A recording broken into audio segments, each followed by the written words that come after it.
آج ہم نے چھٹا سبق جو ہے مخارج حروف، اس کے اوپر ہم نے کل تفصیلی گفتگو کی تھی کہ مخارج مخرج کی جمع ہے، نکلنے کی جگہ۔ تو قرآن پاک کے جو حروف تہجی 29 حروف ہجا ہیں، یہ ہمارے منہ کے اندر 17 مقامات ہیں جہاں سے ادا ہوتے ہیں۔ تو سب سے پہلا ہم نے مخرج پڑھا تھا اقصی حلق، جہاں سے حمزہ اور ہا نکلتے ہیں، دوسرا وسط حلق عین اور حا نکلتے ہیں، تیسرا ادنی حلق وہاں سے غین و خا نکلتے۔ یہ 6 حروف حمزہ، ہا، عین، حا، غین، خا، انہیں حروف حلقی کہتے ہیں۔ پھر اس کے بعد جو ہے چوتھا مخرج ہم نے پڑھا تھا زبان کی جڑ اور اوپر کا تالو، وہاں سے قاف 2 نقطے والا۔ پھر پانچواں مخرج کاف کے مخرج سے ذرا منہ کی طرف ہٹ کر دوسرا کاف کشش والا کاف۔ چھٹا پھر ہم نے پڑھا تھا وسط زبان اور اوپر کا تالو، وہاں سے جیم، شین، یا غیر مدہ، یا غیر مدہ یہ ادا ہوتے ہیں۔ ساتواں مخرج ہم نے حافہ لسان پڑھا تھا، اوپر کی داڑھیں حافہ لسان دواحق کے نواجز تک ضاد۔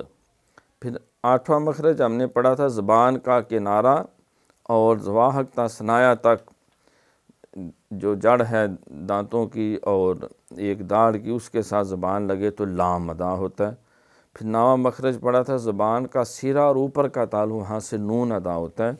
آج جو ہے چھٹے سبق میں مخرج نمبر 10 سے 17 تک ہم پڑھیں گے۔ تو 10واں مخرج ہے زبان کی پشت کا سیرہ اور اوپر کا تالو، اس سے جب وہ را ادا ہوتا ہے۔ طریقہ میں نے آپ کو عرض کیا کہ جس حرف کا مخرج معلوم کرنا ہو اس کو ساکن کریں یا اس پہ جزم لگائیں، اور اس سے پہلے ایک حمزہ متحرک لگائیں زبر زیر پیش کے ساتھ، اور پھر اس کو پڑھیں جیسے حمزہ را زبر اور یہاں آواز رکتی ہے، حمزہ را زیر ار، حمزہ را پیش ار۔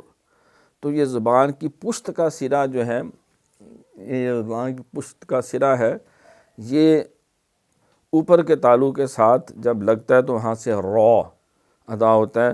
پھر 11واں مخرج زبان، اچھا ان 3 حروف کو لام، نون، را کو حروف طرفیہ یا ذلقیہ بھی کہتے ہیں، یعنی جو زبان کے سرے سے جو ہے وہ ادا ہوتے ہیں۔ تو مخرج نمبر 11 زبان کا سرہ اور ثنایا علیہ کی جڑ، ثنایا علیہ یعنی اوپر والے جو سامنے کے 2 دانت ہیں، اس کی جڑ سے جو ہے وہ 3 حروف ادا ہوتے ہیں، جن کو تا، دا، تو، تا، ات، ات، ات، دال، اد، اد، اد، اور تو، ات، ات، ات، یعنی زبان کا سرہ ثنایا علیہ کی جڑ کے ساتھ لگتا ہے، آت، ات، ات، ات، ات، ات۔ تا جو ہے اس میں صرف کلکلہ نہیں ہوتا، ورنہ وہاں زبان اسی جگہ جا کے ثنایا علیہ کی جڑ کے ساتھ اس کا سرہ لگ جاتا ہے۔ اسی طرح دال، اد، اد، اد۔ 12واں مخرج ہے زبان کا سرہ اور ثنایا علیہ کا کنارہ، وہ ثنایا علیہ کی جڑ تھی، یہ ثنایا علیہ کا کنارہ جو ہے، جو نیچے والے دانتوں کی طرف ہے، وہاں سے سا، زال و وا یہ ادا ہوتے ہیں۔ سا، اس، اس، اس، زال، از، از، از، وا، او، از، از۔ اور ان کو حروف اصلیہ اور صفیریہ بھی کہتے ہیں، کیونکہ صفیریہ اس لیے کہ ان میں سیٹی کی آواز جو ہے وہ پیدا ہوتی ہے۔ سا، زال اور وا، اس، اس، اس، از، از، از، او، از، از۔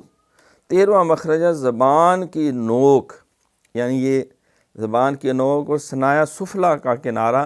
سفلا کہتے ہیں نیچے والے جو 2 دانت ہیں، ما اتصال ثنایا علیہ، اور اوپر والے سامنے کے 2 دانت، ان کے ساتھ بھی تھوڑی سی جب زبان ساتھ ٹچ ہوتی ہے تو اس سے یہ حروف صفیر زا، سین اور صاد یہ 3 حروف ادا ہوتے ہیں۔ پریکٹس یہ ہے کہ از، از، از، اس، اس، اس، اس، اس، اس، زازیزو، از، از، از، سسیسو، اس، اس، اس، سوسیسو، اس، اس، اس۔ 14واں مخرج ہے نیچے کے ہونٹ کا شکم اور ثنایا علیہ کا کنارہ، یعنی نیچے کا ہونٹ جو ہے اس کا شکم یعنی پیٹ جو ہے سینٹر والی جگہ، اور ثنایا علیہ جو ہے یہ اوپر والے 2 دانت اس کے ساتھ جب لگتے ہیں نیچے والے ہونٹ کے شکم سے، تو وہاں سے فا ادا ہوتا ہے، فا، فی، فو، اف اف اف۔ 15واں مخرج دونوں ہونٹ ہے، یہاں سے با میم واو ادا ہوتے ہیں۔ با تر حصے سے میم خشکی سے ادا ہوتا ہے، اور واو ہونٹوں کے نا تمام ملنے سے ادا ہوتا ہے۔ با بابی بو اب اب اوب، یہ تاریسا۔ میم خشکی سے تھے مامی مو ام ام ام۔ واو جو ہے یہ نا تمام ملنے سے واوی وو او او، یعنی یا اس سے پہلے پیش آتی ہے یا زبر ہوتی ہے، تو یہ با میم واو یہ ہونٹوں سے ادا ہونے والے حروف جو ہیں حروف شفویہ کہتے ہیں، جو ہونٹوں سے ادا ہوتے ہیں۔ 16واں مخرج ہے جوف دہن۔ جوف دہن، جوف کہتے ہیں پیٹ کو، دہن کہتے ہیں منہ، یعنی منہ کا پیٹ، یعنی جو ہوا سے حروف شروع ہوتے ہیں ہوا میں ختم ہو جاتے ہیں، انہیں وہاں سے حروف مدہ ادا ہوتے ہیں، جس کا مجموع ہے اوتینا۔ الف مدہ جب اس سے پہلے زبر ہو جیسے با، اور واو جب وہ ساکن اس سے پہلے پیش ہو بو، اور یا جب ساکن اور اس سے پہلے زیر ہو بی، با بو بی، تا تو تی، ثا ثو ثی، جا جی جو، جا جی جو، ہا ہی ہو۔ تو یہ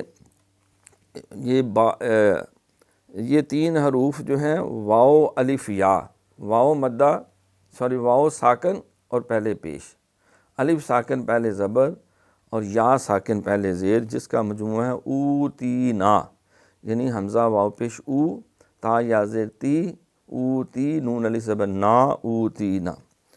تو آخری مخرج ہے خیشوم۔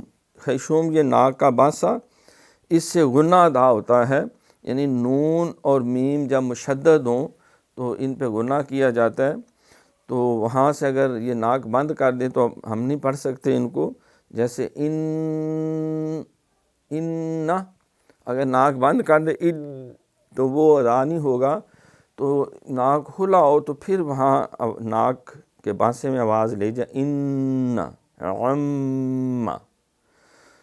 تو یہ ہمارے 17 مخارج ہیں، ان کی اچھی طرح پریکٹس کی جائے، آپس میں ایک دوسرے سے تکرار کیا جائے، اور یہ قاعدے اپنے ہاتھوں سے نیٹ کاپیوں پہ لکھے جائیں، تاکہ یہ چیزیں قلم سے بھی گزر جائیں، نظر سے بھی گزر جائیں، اور زبان سے بھی گزر جائیں۔